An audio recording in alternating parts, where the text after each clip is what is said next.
바닥에 있는 흙을 주워서 입에 넣었어요. 핥고 일어나면서 이렇게 닦으면서 이거 박쥐오줌이네요 이랬대요. 고슴도치, 악어, 표범, 돌고래, 두더지, 코뿔소도 있어요. 와. 을 먹었다는 기록이 있어요. 피디님 소리 질렀어요.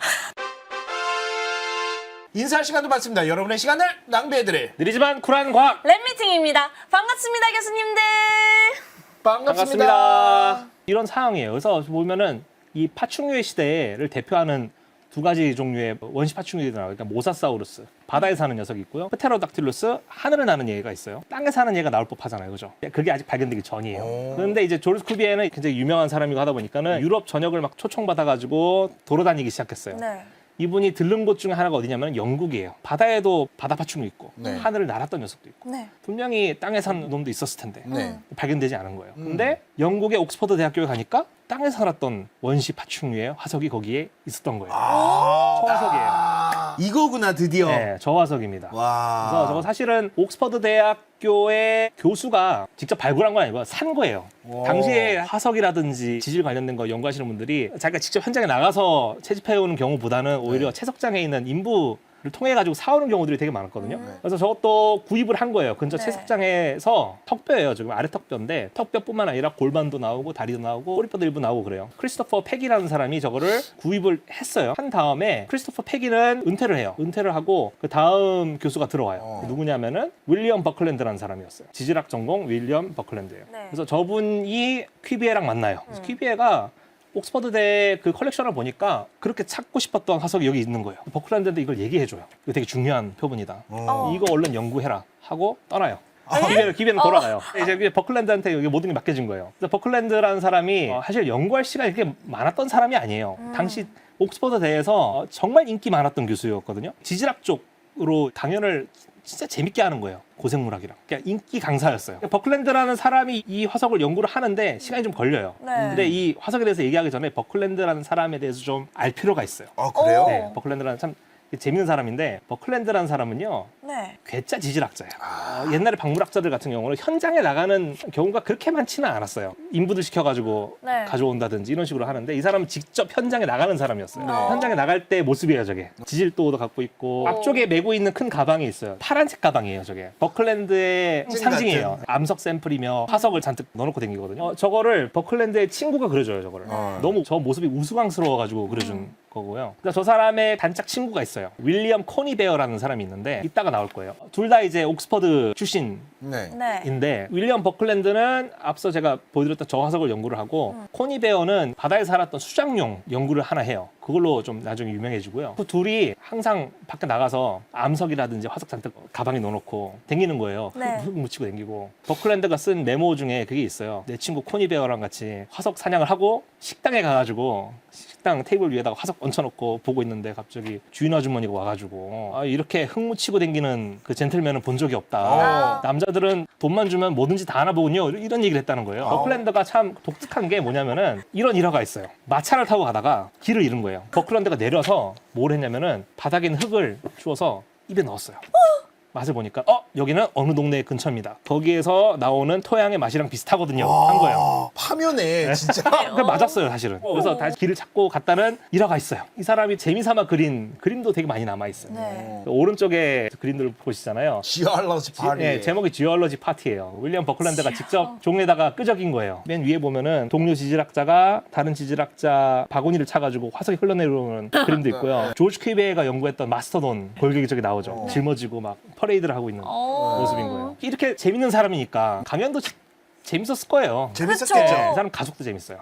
그래요? 버클랜드가 나이 40에 결혼해요. 그 당시에 나이 40에 결혼하는 거 되게 늦게 결혼하는 거거든요. 네. 결혼할 사람이 없는 거예요. 너무 괴짜다 보니까 아무도 결혼 안 하려고 하겠죠. 그러다가 어느 날 어떤 여자분을 만나요. 이분이 버클랜드가 쓴 화석 책을 보고 있는 거예요. 그래서 이거 누구 책인지 아느냐. 그냥 재미삼아 있는 게 아니라 정말 이 여성분은 화석에 대해 관심이 많았던 거예요. 네. 메리 몰랜드라는 분인데 잘 맞았던 거죠. 취미가. 또 더 놀라운 거는 버클랜드 이전에 옥스퍼드에서 지질학을 가르쳤던 교수 있죠. 크리스토퍼 팩이의 입양한 딸이었어요. 또 약간 드라마인데요 이제부터. 양아버지한테 영향을 받았으니까 이게 네. 잘 맞아 떨어지는 거예요. 네. 그래서 결국엔 결혼해가지고 애도 둘 낳고 잘 삽니다. 이 부부가 신혼여행을 어디 가냐면은 산에 가가지고 화석캐는 여행을 가고요. 그 버클랜드 부부가 살았던 집에 그 그림이 있어요. 네. 보면은 동물들이 막 돌아다녀요. 온갖 동물들을 원숭이랑. 다 키워. 원숭이, 곰, 오. 왼쪽 밑에 하이에나예요. 저거 개가 아니라 어머나. 하이에나도 키웠고요. 기니피그도 키웠어요. 별의별 일화들이 있어요. 그러니까는 아프리카에서 데려온 자칼이 있는데 들어오자마자 키우고 있던 기니피그를 소파 뒤에서 다 먹어 치워버린 거예요. 손님들이 있는 상황에서. 키우던 곰이 있는데 네. 집에 키우는 아 근데 곰이 아니 집이 얼마만 해야 그렇게 키울 수 있는 거예요? 일단 잘 사는 집이었기 때문에 그게 가능했겠죠. 어. 크기도 하고. 곰한테 옥스퍼드대 교수들이 입는 그 옷이 있어요. 가운. 그거를 입혀줬어요. 그래서 그 곰은 학사모에 가운을 입은 채로 집안을 돌아다녔고요. 하이에나 같은 경우는 이름이 빌리라는 애예요. 버클랜드가 연구했던 화석 중에 뭐가 있냐면은 그 분석이라는 게 있어요. 커프럴 라이트라고. 똥화석이에요. 당시에 이게 진짜 똥이냐 아니냐 가지고 논란이 있었는데 먹었어요?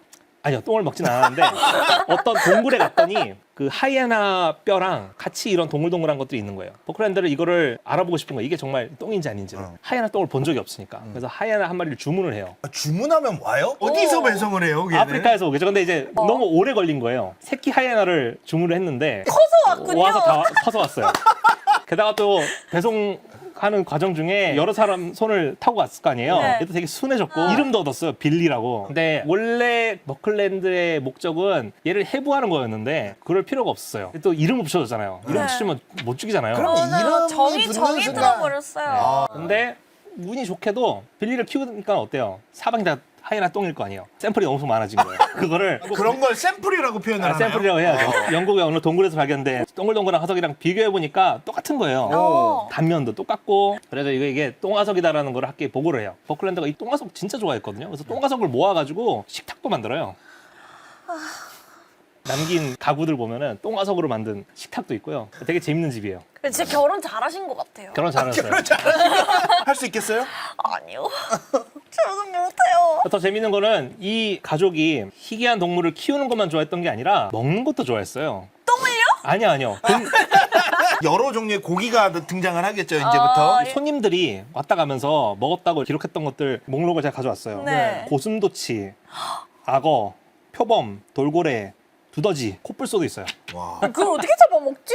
도대체 이런 걸 어디서 어떻게 공수를 해오는 거야? 이때 배달이 더 좋은 것 같아요, 지금보다. 맞아. 버클랜드에 꿈이 하나 있었어요. 뭐냐면은 지구상에 있는 모든 종을 다 먹어보는 거였대요. 그럼 사람도? 아, 사람 한 조각을 먹었다는 기록이 있어요. 피디님 소리 질렀어요. 독특한 고기를 먹는 그 모임이 있어요. 식탁에 올라온 것 중 하나가 뭐가 있냐면 기록에 따르면 이게 사실인지 아닌지 몰라요. 근데 루이 14세의 심장 일부가 올라왔대요. 그런 얘기가 전해져 오고 있긴 해요. 근데 이게 실제인지 아닌지는 몰라요. 실제여도 이상할 건 없어 보여요. 이 사람이라면은. 그래서 그거를 버클랜드가 그냥 입에 털어 넣었다고 하더라고요. 아, 이젠 실드가 불가능해요. 네. 너무 갔어요. 너무 갔어요. 이런 사람이에요. 그래서 와. 이런 에피소드도 있어요. 어디 성당에 갔어요. 거기에 바닥에 이렇게 약간 불그스름한 액체가 이렇게 치우면은 그 다음 날에 또 생기고 치우면 생기고 하는 거예요. 네. 그래서 그 성당 사람들은 이게 되게 성스러운 물이다. 버클랜드한테 소개해 주는데 갑자기 버클랜드가 엎드르더니 막 핥는 거예요, 그거를. 아, 근데 그 아저씨 좀 변태 같아요. 좀 이상해요. 근데 핥았는데 핥고 일어나면서 이렇게 닦으면서 이거 박쥐오줌이네요 이랬대요. 이미 먹어본 거잖아요. 이거는. 이미 먹어봤으니까 아는 거잖아요. 이거 박쥐오줌이네요라고 씨 했어요. 웃으면서 이거 뭔지 알아? 박지원 박지원. 절대 미각입니다. 진짜. 그러네요. 뭐 이런 얘기가 있어요. 아, 너무 싫다. 아, 괴짜가 아니잖아요 이 정도면. 변태예요. 제가 버클랜드의 그 기록 중에 개인적으로 좋아하는 그림이 있거든요. 가장 오른쪽을 보시면은 버클랜드의 자녀들이에요. 근데 보통의 잘 사는 집 자녀들은 네. 인형 갖고 놀잖아요. 악어 박제 가지고 놀았어요.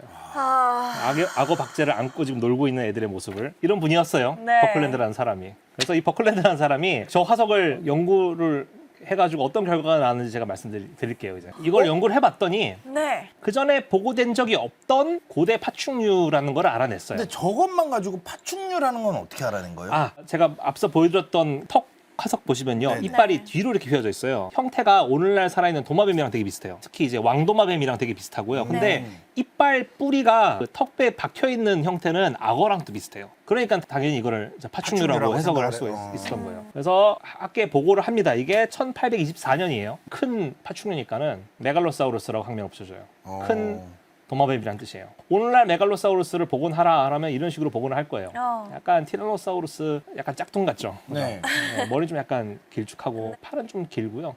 저런 식으로 생긴 동물이에요. 근데 처음에 메갈로사우루스를 복원한 모습은요, 저거랑 많이 달랐어요. 당시 학자들이 생각했던 메갈로사우루스의 모습은 이랬어요. 아까 제가 보여드렸던 최신 메갈로사우루스 복원도를 보시면은 앞다리 들고 있고 두 발로 성큼성큼 걷는 그런 모습인데, 여기 있는 메갈로사우루스는 일단 머리 자체가 악어머리죠. 악어머리. 네 발로 걸어요. 네. 꼬리를 더 질질 끌고 있습니다. 왜냐하면 턱뼈 구조랑 이빨 뿌리가 박혀 있는 모습이 악어랑 비슷했죠. 참고할 만한 게 악어밖에 없죠. 네. 악어처럼 복원할 수밖에 없었고요. 그리고 일단은 몸집이 코끼리만 해요. 당시에 학자들이 알고 있는 덩치 큰 동물은 다 네 발로 걸었어요. 코뿔소, 하마, 코끼리, 그렇네요. 기린 다 네 발로 걸어요. 저 정도 몸집이면 무조건 네 발로 걸어야 된다고 생각을 했어요. 그래서 저런 모습을 복원하게 된 거예요. 이 메갈로사우루스 같은 경우는 앞다리가 지금 발견되기 전이에요. 뒷다리도 보시면 허벅지뼈만 나왔죠. 그러니까 정확하게 모르는 거예요. 대신에 이제 오늘날 우리가 알고 있는 해부학적인 자료들을 봤을 때 당연히 네 발로 걷는 동물이었다 해석을 한 겁니다. 당시에는 저게 최선이었다. 네, 최선이었고요. 저 메갈로사우루스가 보고된 게 1824년이에요. 저 연구 자체가 되게 중요한 연구였어요. 왜냐면 처음으로 어떤 공룡에 해당되는 파충류와 화석을 보고는 정확하게 논문으로 묘사를 하고 분류를 하고 얘가 어떻게 살았는지를 추측을 해요. 오늘날 공룡 연구에 거의 기반이 되는 논문이었고요. 처음으로 학명을 얻게 된 공룡이었어요. 그래서 저거를 기준으로 해가지고 작년이 200주년. 공룡 연구 200주년이었어요. 근데 이때는 사실은 공룡의 공자도 모르던 시기였어요. 그냥 네. 옛날에 살았던 거대한 파충류다. 네 발로 걷는 코끼리만한 파충류다라고 해석을 한 거예요. 처음에는 이게 100% 육상동물이라고 해석을 하지 않아요. 약간 악어 비슷하잖아요, 턱이. 네. 악어는 어때요? 물에 물에 왔다 갔다 왔다 하잖아요. 갔다. 얘를 앰피비어스한 애니멀로 표현을 해요.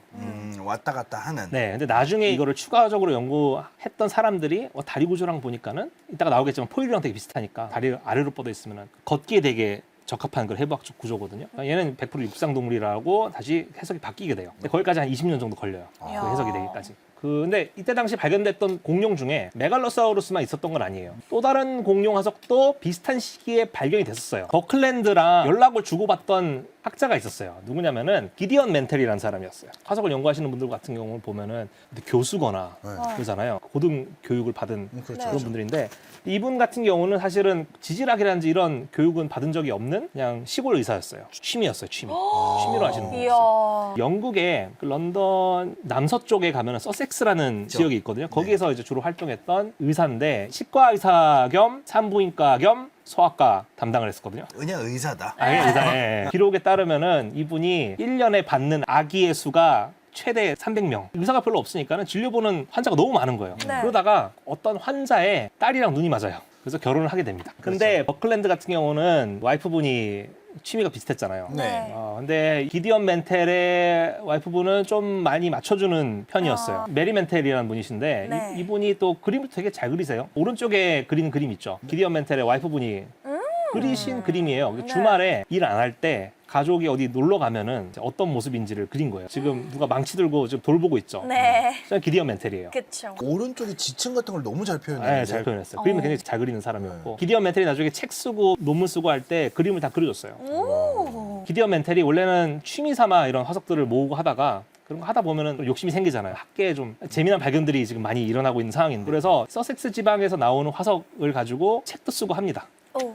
근데 망해요. 잘 알려진 학자가 써야 뭔가 잘 팔리는데 네. 그게 아니잖아요. 그쵸. 그러니까 잘 팔릴 수가 없죠. 그래서 막 학회 막 찾아가면서 조언도 구하고 하는데 잘 뜻대로 되지 않아요. 그러다가 기디언 멘텔이 재미난 화석을 하나 갖게 돼요. 네.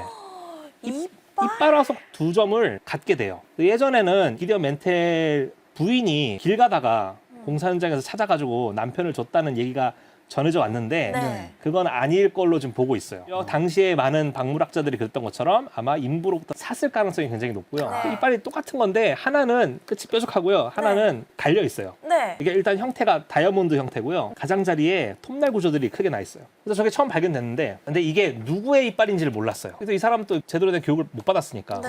화석 연구에 대해서 다른 사람들한테 물어볼 수밖에 없겠죠. 그래서 이거를 들고 학회를 가요. 가가지고 여러 사람들한테 물어봅니다. 이거를 처음 누구한테 보여주냐면은 버클랜드한테 보여줘요. 버클랜드는요, 이게 물고기인 것 같다 그래요. 물고기 이빨인 것 같아요. 물고기 같은 경우 어떤 애들 보면요, 단단한 거를 먹는 애들 같은 경우는 이빨 이게 판 모양이에요. 약간 네. 뭔가 으깨 먹기에 좋게 그 형태라서 단단한 걸 먹고 살았던 늑대고기라는 물고기 종류가 있어요. 그런 거랑 네. 비슷한 그런 물고기의 이빨이다라고 얘기를 해요. 그리고 윌리엄 버클랜드의 단짝인 윌리엄 코니베어. 이 사람이 일단은 당시 약간 분위기가 그런 게 있어요. 약간 아마추어들을 좀 약간 깔보는 그런 게 있어가지고 네. 일단은 이거 정체를 알아보기 전에 채집된 지층이라든지 이런 게 확실한 건지 이런 것부터 알아봐라. 이런 얘기를 했다 하더라고요. 네. 그래서 별 도움이 안 됐어요. 근데 또 만난 사람이 누구냐면은 찰스 라이엘이라는 사람을 만나요. 찰스 다윈이랑 친분이 있는 사람이고 오. 이분이 옛날에 지질학의 원리라는 책을 써요. 그래서 네. 찰스 다윈이 비그로를 탈 때 그 책을 들고 가요. 찰스 라이엘이 그 이빨을 보더니 내가 이게 뭔지 모르겠다. 난 돌보는 사람이니까. 그래서 대신에 자기가 프랑스에 갈 일이 있는데 퀴비에한테 물어보겠다고 그래. 그래서 그래줄 수 있냐고 해가지고 이빨을 하나 줘요. 쉽지 않은 결정이거든요, 사실. 그쵸. 결국 라이엘이 파리까지 가요. 학회 때문에 가가지고 퀴비한테 보여줍니다. 네. 보여줬는데 퀴비는 이게 뭔지 모르겠는 거예요. 그래서 이거를 크기랑 형태 봐서는 뭔가 코뿔소 어금니 같다라고 얘기를 해요. 그래서 나중에 되게 다시 성의 돌려받아요. 없게 대답했네요. 그러니까요. 그러니까는 그렇게 막 자세히 본 것도 아니에요. 그러니까 보고 좀 시간을 사실 줄 필요가 있었는데 그냥 학회장에 만나가지고 이빨 보여주고 뭔 거 같냐고 이런 거예요. 뭔가 찾아볼 여유가 없었겠죠. 네. 퀴비에 보여줬는데 코뿔소인 것 같다는데 라고만 얘기해주고 또 찾아보게 되죠. 그러다가 운 좋게도 멘텔이 어느 박물관에 들르게 돼요. 저기 지금 왼쪽에 있는 박물관에 들르게 되거든요. 헌터리안 박물관이라고 불러요, 저희가. 네. 헌터리안이요. 네, 영국 왕립의과대학의 박물관이에요. 저게 정말 많은 사람 표본뿐만 아니라 오. 동물 표본도 있는 곳인데 저게 남아메리카 대륙에서 갓 올라온 생물 표본이 이게 막 도착한 거예요. 그게 이구아나였어요. 이구아나라는 동물이었어요. 그래서 아까 저 인부에게서 샀던 이빨이 다이아몬드형이고 가장자리에 톱날 구조가 있다고 했죠. 네. 네. 저 이구아나 이빨을 보시면은요, 똑같이 다이아몬드 형태고 가장자리에 톱날 구조가 있어요. 그렇네요. 그리고 이구아나라는 동물은 나뭇잎을 먹는 도마뱀 종류예요. 그렇게 흔한 동물 종류는 아니거든요. 나뭇잎을 먹는 그런 파충류가 사실은. 여기서 이제 아이디어를 얻어요. 이게 물고기도 아니고 코뿔소도 아니고 파충류구나. 풀 뜯어먹는 파충류구나. 일단은 이구아나 같은 경우가 몸 길이가 한 1.5에서 2m까지 자라는데 걔네들이 네. 이빨이 되게 작아요. 몇 미리밖에 안 돼요. 근데 저 이빨은 제 손바닥만 해요. 그렇죠. 엄청 크죠. 엄청 크잖아요. 이빨만으로도 이 등치는 어마어마하겠다는 네. 걸 알게 되는 네. 거죠. 그래서 이거를 학계에 보고를 해요. 이거는 새로운 종류의 파충류고 이 기디언 멘텔이 정말 존경했던 사람이 누구냐면 퀴비에였어요. 퀴비에가 연구했던 화석 중에 제일 유명한 게 뭐냐면 마스터돈이라는 게 있어요. 그렇죠. 원래는 처음에 이구아나사우루스라고 이름 붙여주려 하다가 퀴비에를 닮고 싶어가지고 마스터돈이니까 이구아나돈이라고 이름을 붙여주게 돼요. 이런 식으로 생긴 동물이에요. 주둥이 끝이 이제 부리로 덮여 있고요. 그러게요. 앞니가 없고 아까 보여드렸던 이빨들은 다 어금니예요. 네 발로도 걸었는데 네. 필요에 따라서는 두 발로도 걸었었어요. 일단 맨 처음에 획득한 화석들은 이빨밖에 없었고요. 네. 나중에 추가적인 뼈들이 나오긴 했어요. 근데 당신은 아니었다는 거죠. 이때도 뼈들이 좀 나오긴 했는데 아. 다 이렇게 막 흩어진 채로 나와가지고 조립하기가 되게 어려웠어요. 그래서 그걸 가지고 멘텔이 이제 복원을 해야 되는데 네. 어떻게 복원을 해버렸냐면은 이런 식으로 복원을 해버려요. 저게 뭐야? 제가 앞서 보여드렸던 복원도를 보시면은 코가 밋밋해요. 근데 네. 얘 같은 경우는 코끝이 어때요? 코뿔소 같아요. 콧뿔이 하나 나 있죠. 네. 저게 사실은 콧뿔이 아니라 원래는 이구아나돈이라는 동물의 엄지발톱이에요. 꽃발형 엄지발톱인데 저게 코에가 있는 거군요. 코에가 있는 거예요. 손에 붙은 채로 발견이 됐으면은 엄지겠구나 아는데 어디 그냥 갈비뼈 사이에 이렇게 널브러진 채로 나온 거예요. 네. 또 이구아나 종류 중에 코뿔소 이구아나라는 게 있어요. 그래도 코에 뿔이 나 있어요. 그래서 네. 코를 이렇게 코에 붙인 거예요. 원래 이건데 이런 식으로 만들어 버린 거예요. 그래서 이구아나돈이 보고됐을 때 꽤 인기를 많이 얻었어요. 메갈로사우루스가 보고되고 그 다음 해에 보고된 동물이고요. 학명을 얻게 된 최초의 초식 공룡이었어요. 이 동물이. 그래서 나중에 제가 언급하겠지만은 기디언 멘텔이 이것 때문에 상을 타요. 왕립학회에서 로열 메달을 받아요. 와. 쉽지 않은 건데 게다가 이 사람은 아마추어인데도 네. 그걸 받게 된 거예요. 그래서 어떤 학자의 시기와 질투를 받아요. 근데 그건 이따가 제가 말씀드릴게요. 또 재미난 발견을 하게 돼요. 이것도 사실은 어느 채석장에서 네. 발견된 화석인데 원래는 조각조각 난 채로 발견이 됐어요. 근데 기디언 멘텔이 그걸 사가지고 붙인 거예요. 붙였더니 동물의 일부가 나왔어요. 보시면 뭔지는 잘 모르겠지만은 왼쪽 위가 뒤통수 쪽이고요. 그 밑에 보면 척추들이 쭉 나 있어요. 목이랑 그다음 등뼈가 나 있고 그다음에 제가 화살표로 이렇게 표시된 부위들이 있거든요. 네. 저게 뭐냐면은 뼈로 된 가시예요. 힐라이오사우루스라고 하는 공룡인데 가복 공룡이에요. 이구아나돈이 보고되고 거의 한 10년 후에 보고가 되는 동물인데 복원된 모습은 저래요. 저 오른쪽 모습처럼 목을 따라서 옆구리 쪽에 이렇게 가시가 나 있는 동물인데 근데 멘텔은 몰랐겠죠. 저게 네. 정말 옆구리에 솟아있는 건지. 오늘날 살아있는 파충류 중에 이렇게 옆구리 쪽에 이렇게 가시가 난 종류가 그렇게 흔하지는 않거든요. 그래서 어떤 식으로 복원했냐면은 이런 식으로 복원해버렸어요. 근데 뭔가 일리 있어요. 뭔가 이구아나스럽죠? 네. 원래 옆구리에 있어야 될 가시들을 등에다가 다 어... 얹혀놨고요. 그리고 보시면은 제 꼬리가 되게 짧아요. 오늘날 도마뱀들 보면 어때요? 꼬리 자르고 도망가잖아요. 도망가잖아요. 쟤도 지금 보면 꼬리를 자르고 도망갔다가 그 다음에 꼬리가 새로 자란 거를 자란 식으로 해가지고 복원을 한 거예요. 근데 공룡 중에서는 그렇게 꼬리를 자르는 종은 없어요. 이런 발굴들을 하니까 이제 네. 학계에서는 멘테는 되게 유명 인사가 됐어요. 이 멘테를 시기 질투했던 학자가 한 명 있었습니다. 누구냐면요. 벌써 얼굴에 시기 질투가 많아요. 인사할 시간도 많습니다. 여러분의 시간을 낭비해드릴 느리지만 쿨한 과학! 랩미팅이었습니다. 감사합니다, 교수님들. 감사합니다. 감사합니다.